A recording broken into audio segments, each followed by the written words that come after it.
Assalamualaikum warahmatullahi wabarakatuh. Selamat pagi penonton. Kami dari kelompok 6 akan mempresentasikan kekuatan dan kelemahan bangsa negara Indonesia.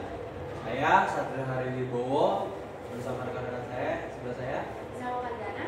Dan saya Septia Ramadhani. Dan saya Sifana Samila. Jadi materi kita itu tentang kekuatan dan kelemahan bangsa dan negara Indonesia. Sebelumnya materi itu sudah dijelaskan secara rinci di kelompok sebelum-sebelumnya. Kita hanya mereview sedikit saja.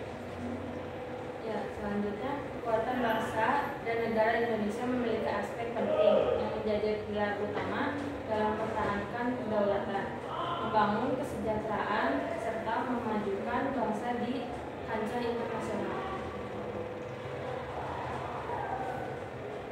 Dan kekuatan itu ada 4, yaitu Pancasila sebagai ideologi, 2 wilayah negara yang luas, 3 keanekaragaman budaya, 4 sumber daya alam yang melimpah. Baik, kelemahan Indonesia itu ada SDM Indonesia rendah, pembangunan tidak merata, pengelolaan SDA belum maksimal, korupsi masih merajalela di mana-mana, dan bencana alam yang belum dapat tertangani oleh baik. Meskipun memiliki berbagai kelemahan, Indonesia juga memiliki potensi kekuatan besar. Namun, untuk mengatasi kelemahan-kelemahan ini diperlukan perbaikan dan komitmen bersama dalam membangun negara bangsa yang kuat, adil, dan makmur.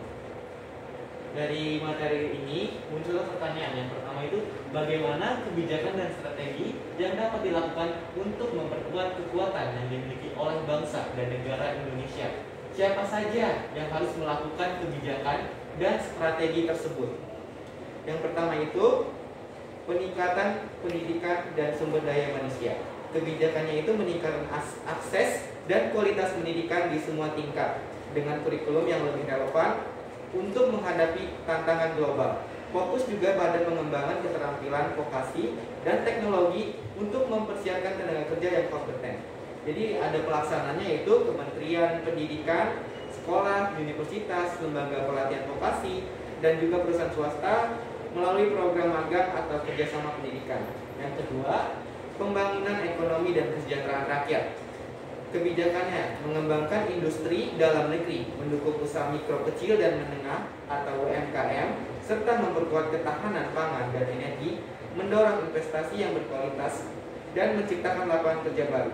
Pelaksananya itu Kementerian Keuangan, Kementerian Perdagangan, Kementerian Perindustrian, Badan Koordinasi Penanaman Modal atau BKPM, dan pemerintah daerah. Yang ketiga, penguatan pertahanan keamanan. Kebijakannya modernisasi alat utama sistem persenjataan atau alutsista dan peningkatan kapasitas TNI dan Polri. Membangun strategi pertahanan yang adaptif terhadap ancaman global seperti keamanan siber dan juga ancaman terorisme. Pelaksananya itu Kementerian Pertahanan, TNI, Polri, Badan Siber dan Sandi Negara atau BSSN. Dan yang keempat, perbaikan infrastruktur dan pembangunan daerah. Kebijakannya mempercepat pembangunan infrastruktur di wilayah terpencil dan perbatasan agar semua daerah dapat terhubung dan ekonomi lebih merata. Infrastruktur yang kuat juga akan meningkatkan konektivitas nasional dan memperkuat pasar domestik. Pelaksananya itu Kementerian Pekerjaan Umum dan Perumahan Rakyat atau PUPR, pemerintah daerah, serta Badan Usaha Milik Negara atau BUMN.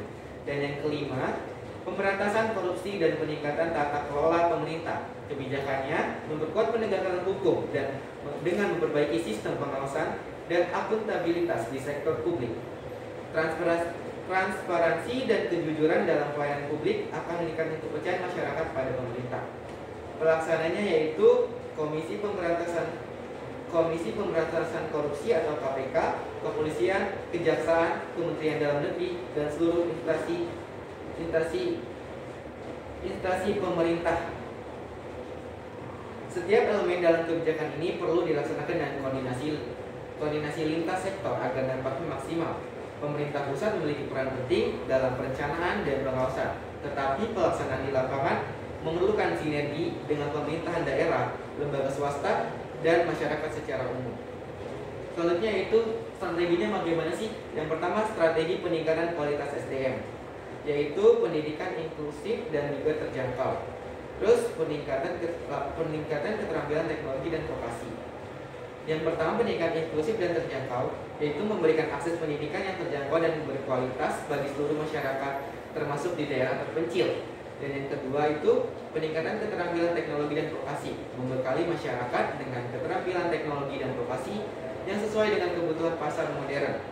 Dan yang ketiga, kemitraan dengan sektor swasta, membangun kemitraan dengan perusahaan untuk memberikan pelatihan kerja, magang, dan program keterampilan untuk generasi muda. Yaitu poin kedua, tentang strategi pembangunan ekonomi. Yang pertama, diversifikasi ekonomi, yaitu mengurangi ketergantungan pada komoditas mentah dan pengembangan sektor manufaktur dan ekonomi kreatif.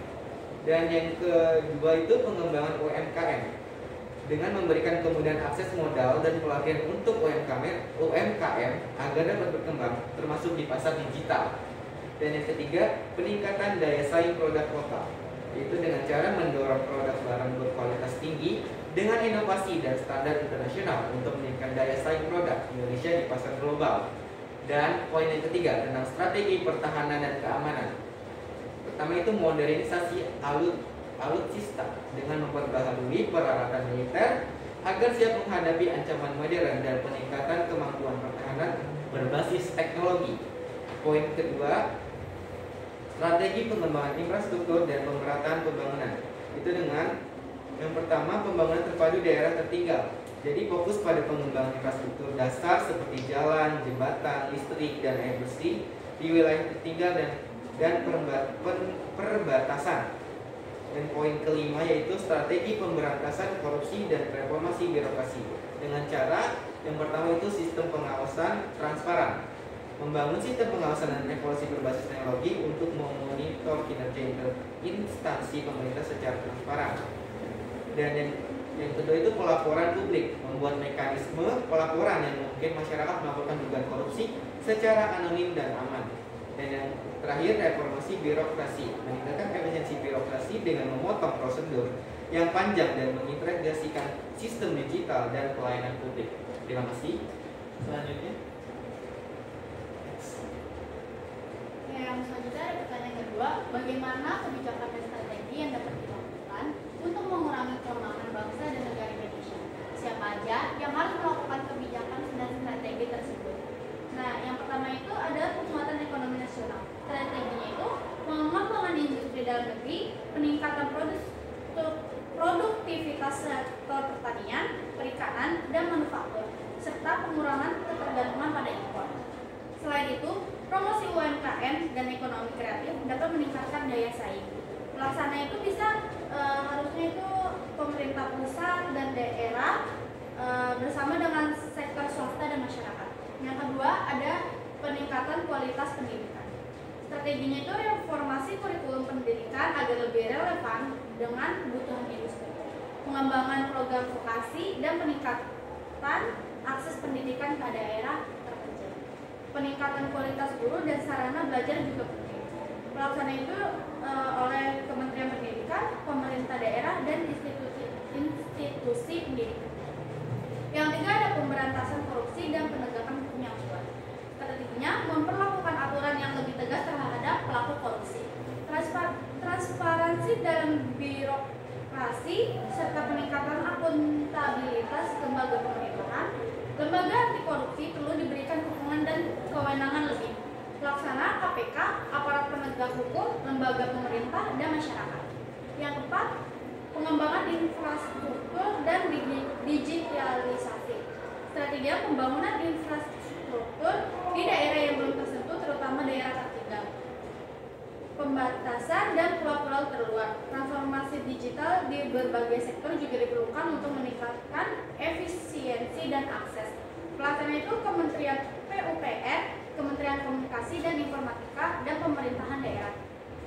Yang kelima, penguatan stabilitas politik dan demokrasi. Strateginya mendorong partisipasi politik yang sehat, pemilihan umum yang transparan, serta pendidikan politik bagi masyarakat untuk mencegah konflik dan menjaga stabilitas politik. Sistem pemerintahan yang demokratis perlu diperkuatkan. Pelaksana itu pemerintah, partai politik, KPU, Bawaslu, dan masyarakat sipil. Yang keenam ada peningkatan